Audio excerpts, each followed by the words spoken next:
ঠিক আছে। হ্যালো ছোট্ট বন্ধুরা, তোমরা কেমন আছো? ভালো আছো তো? আজকে কিন্তু আমরা এক মজার কবিতা শিখব, যেটি হবে খুব মজার আর খুব দারুণ সুন্দর, যেটি হবে গল্পের মাধ্যমে। তো চলো আমরা সেই কবিতাটা পড়া শুরু করি। ইঁদুর ভাই, ইঁদুর ভাই, তোমার কি বুদ্ধি নাই? এতগুলো আপেল কি খাচ্ছ তুমি একাই? আরও একবার পড়নি, চলো। ইঁদুর ভাই, ইঁদুর ভাই, তোমার কি বুদ্ধি নাই? এতগুলো আপেলকে খাচ্ছ তুমি একাই। এবার কবিতাটিতে কি বলতে চেয়েছে সেটা আমরা গল্পের মাধ্যমে জেনে নিই, চলো। আমরা ছবিতে কি দেখতে পাচ্ছি বলো তো? একটি পুচকে ছোট্ট ইঁদুর আপেল গাছের নিচে বসে রয়েছে, আর তার চারিদিকে কত আপেল পড়ে রয়েছে।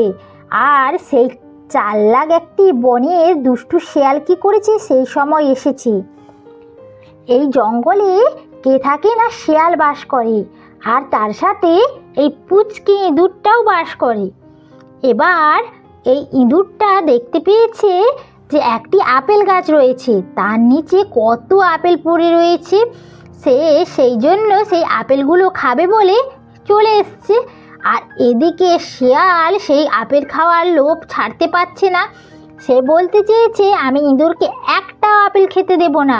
তাই জন্যই সে ইঁদুরের পিছন পিছন এসে বলছে, ও ইঁদুর ভাই, ইঁদুর ভাই, তোমার কি বুদ্ধি নাই? শেয়াল তো প্রচণ্ড চালাক, তাই সে ইঁদুরকে বোঝাতে চাচ্ছে যে তোমার কি বুদ্ধি নাই?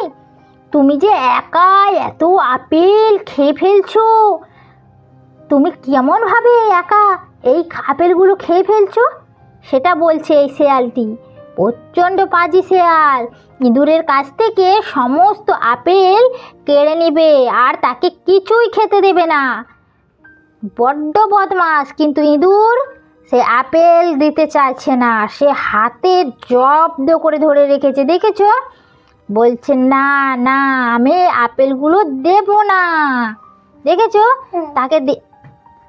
তাকে আপেল দেবে না বলে তাকে জব্দ করে শক্ত করে ধরে রেখেছে। আর শিয়াল যতই বুদ্ধি আটুক না কেন, ইঁদুর কিছুতেই আপেল দেবে না। সে বলেছে এতগুলো আপেলই আমি খাবো। কিন্তু শিয়াল লোভী, সে তো অপরের জিনিস খেতেই পছন্দ করে। সেই জন্যই সে আসছে শুধু চুপি চুপি সেই জিনিসটা খাবে বলে। কেমনভাবে ইঁদুরের কাছ থেকে আপেলগুলো নিবে সেই বুদ্ধিটাই আঁটছে।